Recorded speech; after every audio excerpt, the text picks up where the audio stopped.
everybody, it's Letitia. So I've been thrifting since high school, and high school was a long time ago. People keep asking me all the time, like, where do you go to thrift? Where do you find the best stuff? So here I have my top 10 thrifting secrets and hacks to ensure that you have the most successful thrifting trip out there. If you want to see how I style all my thrifted pieces, I think majority of my closet is thrifted at this point. I style all of it on my Instagram at Letitia-q. When you go thrifting, the first thing that you want to do is have a goal in mind, whether it's a particular style of top or one full outfit or a certain season. Styles really tend to be cyclical, and especially nowadays we draw a lot of inspiration from like the 90s, or if you're looking for home decor or books, really have an idea. Certain thrift stores will be better for home decor, certain thrift stores will be better for clothing, so having a goal is very important. In that sense, you kind of give yourself a reasonable amount of time and you don't get overwhelmed when you go to the thrift store. I don't always have a goal, and then when I don't, I'll go and I'll be like, I don't even know where to start. There's lots of different ways about it. You could have a Pinterest mood board. Most of the time I check out my Instagram and where I have my saved pieces, my bookmarked items. The next thing that you want to do is actually leave the city. And I pretty much never shop in Toronto. When I lived up in the burbs, I did like thrifting there. I found that it tended to be not picked over as much. Once you go closer and closer to central Toronto or like downtown Toronto, on the West End, there are quite a lot of thrift stores, and some of them are quite good.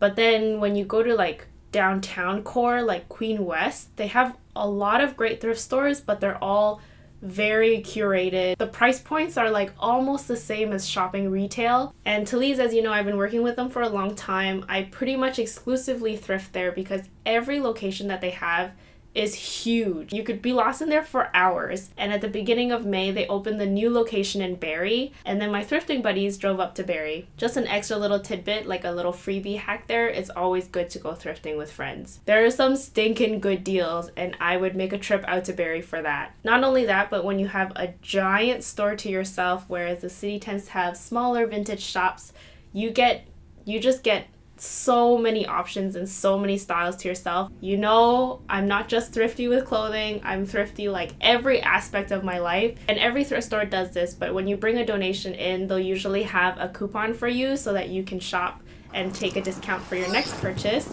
Before you do anything, drop off your donation, get your coupon, and then you can get to thrifting. Thalys has a student discount as well as 10% off students, or with me, because I love collecting points, so I collect points at Thalys as well. While you're at the desk, you can ask about inventory refresh days. So like every retail clothing, even in the mall, I know when I was working at H&M, it was like Wednesdays and Fridays at my location.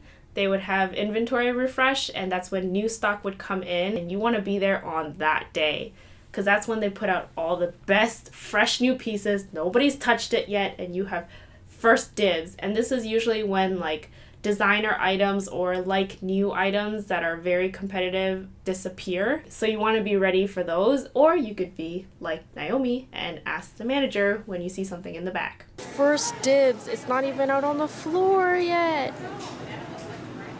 Yeah. Thank you. Who do you think you are? Who do you think you are? When you go shopping, you tend to just go for the exact department that you're looking for and the exact sizing. But when you're at the thrift store, all the rules go out the window. Especially with vintage sizing, even though the number says a certain way, it could actually be like 2 to 4 sizes smaller than what it is now. And like sizing over the time has changed, and fit over the time has changed. So you want to check unusual sections like men's, boys. Boys' pants tend to fit me really well because I'm shorter, so men's pants would be too long. They tend to have higher waist as well to accommodate for certain biological presences. The lingerie section is also a great place to check for like lace camis or nighties that actually do really well as slip dresses now, or even bustier tops that you can wear. Anna and Olivia love to check out the lingerie section, and they style lingerie pieces during the day so well. I particularly love going through the men's section. I love oversized jackets. I love oversized sweaters and I guess I like oversized things a lot. And men's jean jackets also are the best because the women's one tend to have different styles. In the 2000s, there was like weird phases where jackets were very small and cropped and very tight, and they had funny bedazzles. So men's tends to keep it very simple and exactly to the style that we want it now. Look at this. It's the beautiful North Face puffer jacket for $50. And then this incredible, the Fjall Raven jacket, $20. Men's, y'all. So don't just stick to your one size and your one department in the thrift store. There's also a technique to sifting through things at the thrift store, and this is something that I learned in my years at retail, is just to be able to flip through things quickly. This is my technique. So you want to like prop up against the rack and use both hands to flip through the t-shirts. And t-shirts are a great way to sift because you're able to catch with your eye pretty quickly whether it's one of those like typical bro t-shirts. Learning to scan quickly is a good skill to build up at the thrift store. It does take time. Things that I'll do is that I'll walk by and I'll look at certain fabrics. If a nice looking fabric catches my eye, I tend to gravitate towards certain colors, particular patterns, things that I might guess are silk or wool or high quality fabric. With the world being mostly fast fashion now, a lot of the thrift store is also going to be a lot of lower quality pieces. People have donated things because it's just items that have fallen apart. And you want to train yourself to kind of know what's good quality. I'll usually look at the side at the top, and there's usually a make label inside that'll tell you what kind of material it is. If you see there are certain fabrics that tend to pill a lot faster, or if you do the scrunch test where you scrunch the fabric and you let go and it's already very wrinkly,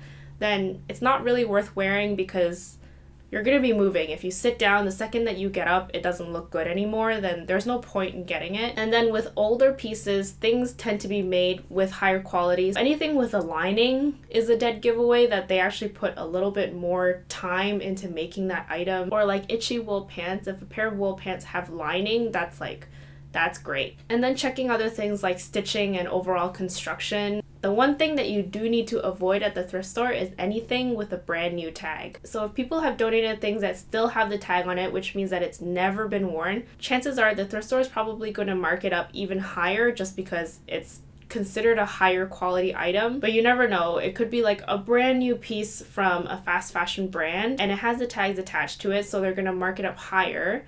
And then right next to it could be a high quality vintage piece that's a little bit worn, no tags, but it's cheaper. Unless you really love the item and it's like one of a kind, I would avoid purchasing pieces that have brand new tags on it. When you have a chance to try everything on and you found the pieces that you love and you're ready to make your purchase, be sure to check one last time, especially because things are secondhand. You want to check for things like inside the armpits, there might be sweat stains sometimes, elbows of a shirt, the butt, the armpit stitches, and the knees where things can wear out a bit more. Blouses, especially around here, people tend to bust out of the shoulders if they're too tight.